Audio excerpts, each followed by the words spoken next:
बाळ 1 महिन्याचं असतानाच आणि त्याच्या बारशाची तयारी सुरू असतानाच तिच्या आईनं घरात गळफास घेत आत्महत्या केल्याची धक्कादायक घटना कोल्हापुरातून समोर आली आहे। कोल्हापूरच्या राजारामपुरी भागातील सायबर चौकात राहणाऱ्या अस्मिता प्रतापसिंह काटकर या 26 वर्षीय महिलेनं आत्महत्या केल्यानं कोल्हापुरात खळबळ माजली आहे। अस्मिता ही मूळची आजरा तालुक्यातील लाडगावची रहिवासी होती। वर्षभरापूर्वीच तिचं लग्न सायबर चौकातल्या काटकर पार्क भागात राहणाऱ्या प्रतीक सिंह यांच्यासोबत झालं होतं। तिच्या सासरची मंडळी हुंड्यासाठी सातत्याने तिचा छळ करत होती असा आरोप आता तिच्या माहेरच्या मंडळींनी केला आहे। रविवार 12 जुलैच्या रोजी दुपारी कोल्हापुरात घडलेल्या याच घटनेचा हा विशेष वृत्तांत। अस्मिताचा विवाह 1 वर्षापूर्वी एका राष्ट्रीयकृत बँकेत कार्यरत असलेल्या प्रतीक सिंह यांच्याशी झाला होता। सासरची परिस्थिती सदन असताना देखील गेल्या अनेक महिन्यांपासून तिचा मानसिक आणि शारीरिक छळ सुरू होता। अधिक मासाचा खर्च आणि रुग्णालयातील खर्च यामुळे आधीच पैसे गेले आहेत, तरीही बारसे धूमधडाक्यात करा असा दबाव पती आणि सासरच्या मंडळींकडून टाकला जात आहे, अशी माहिती अस्मितानं शुक्रवारी तिच्या वडिलांशी फोनवर बोलताना दिली होती। दरम्यान रविवारी दुपारी अचानक अस्मितानं गळफास घेतल्याचा फोन तिच्या भावाला आला। अस्मिताच्या गळ्यावर संशयास्पद जखमा आढळल्यानं सासू, सासरा, नणंद आणि प्रामुख्यानं छळ करणाऱ्या पतीनंच तिचा जीव घेतला असा आरोप तिची आई संगीता अजित सरदेसाई यांनी प्रसारमाध्यमांसमोर केला आहे। सुरुवातीला नोव्हेंबरमध्ये लग्न झालं, 26 नोव्हेंबरमध्ये। नोव्हेंबर गेला, डिसेंबर गेला, जानेवारीपासून टॉर्चर करायला चालू।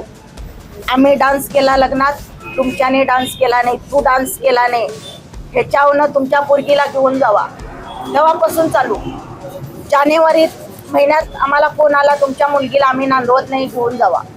आम्ही गेलो, काय झालं, तुम्ही नाचाय नाहीसा, आम्हाला नाचवलंसा। तर या गोष्टीहून आम्ही माफी मागितला, नवरा बायकोनी पाया पडलाव, गिडगिडलाव।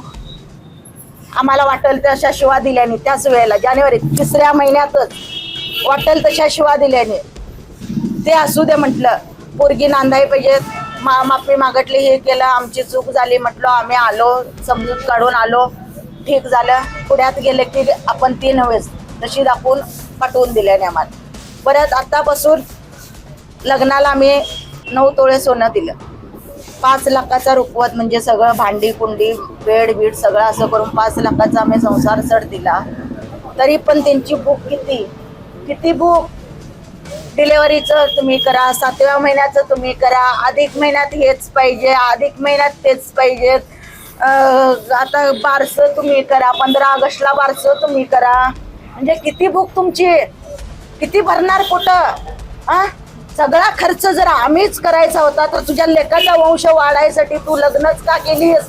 असल्या म्हारड्याचं लग्न करायचं नव्हतं नव्हे का? लगीन करून आणलीस तू? माझ्या पोरगीला मारायसाठी लगीन करून नेलीस? घ्यायचं नाही लगीन करून पोरगीला। त्या नंदन म्हणणारीन बी छळलीन, सासऱ्या म्हणणाऱ्यान बी छळल्यान, नवऱ्या म्हणणाऱ्यान बी छळल्यान, सासू म्हणणारीन बी छळलीन। 9 महिने तुमच्या मुलीच्या बाबतीत आता नक्की काय प्रकार घडतो? आता हे बारशावरनं रामायण चालू झालं। आता म्हणजे ह्याच महिन्यात, गेल्या महिन्यात 4 तारखेला हे झाले, डिलेव्हरी झाली। 77,000 रुपये आणून मी डिलेव्हरी खर्च दिला। का तुझी मम्मी करत नाही डिलेव्हरी, पहिलं डिलेव्हरी माहेरच्यानीच करायचा। हिला नेतो म्हटलं, बेड रेस्ट आहे, डॉक्टरना जायचं नाही म्हणून पाठवून दिली नाही।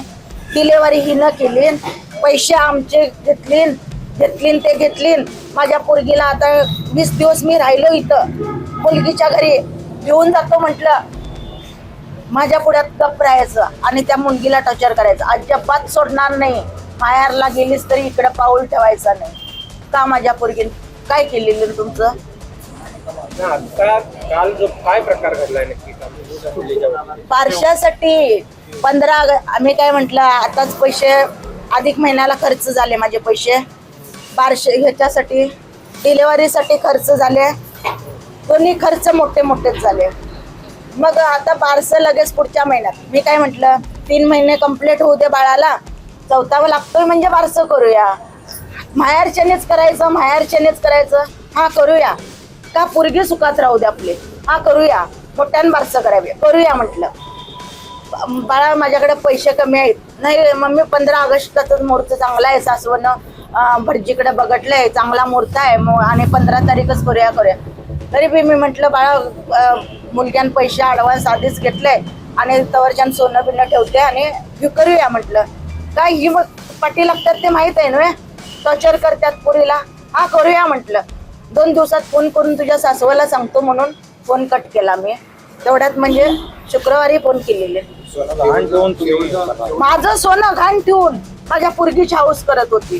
शेवटचा फोन कधी झाला होता आणि काय शुक्रवारी. संवाद काय झाला? संवाद तोच 15 ऑगस्टला वारसं करूया.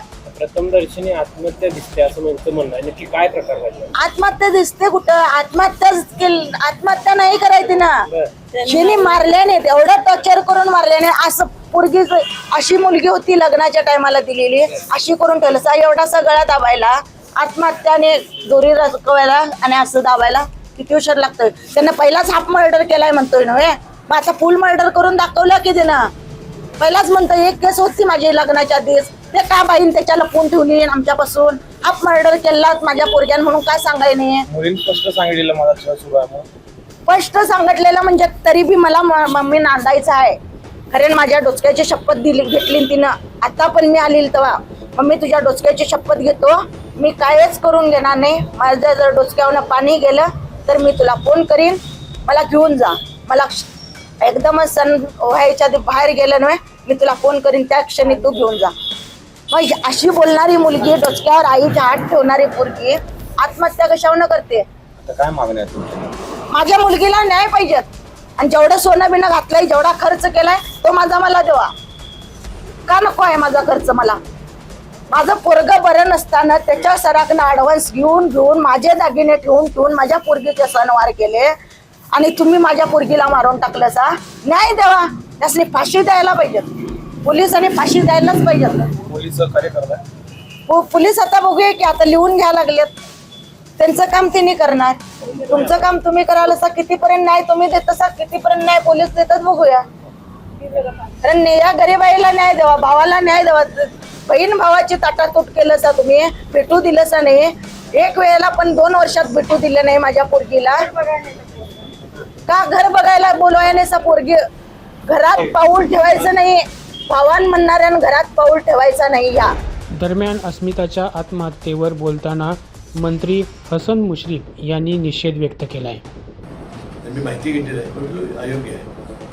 कारण मुलगी हीच खऱ्या अर्थानं आई वडिलांची आधार असं माझं मत आहे ना. आणि मुलगीच आई वडिलांवर जास्त प्रेम करते. आणि आता अनेक मुली आहेत की बाबा आपण बघितलेलं आहे की आता त्या यशस्वीतीनं काम करतायत.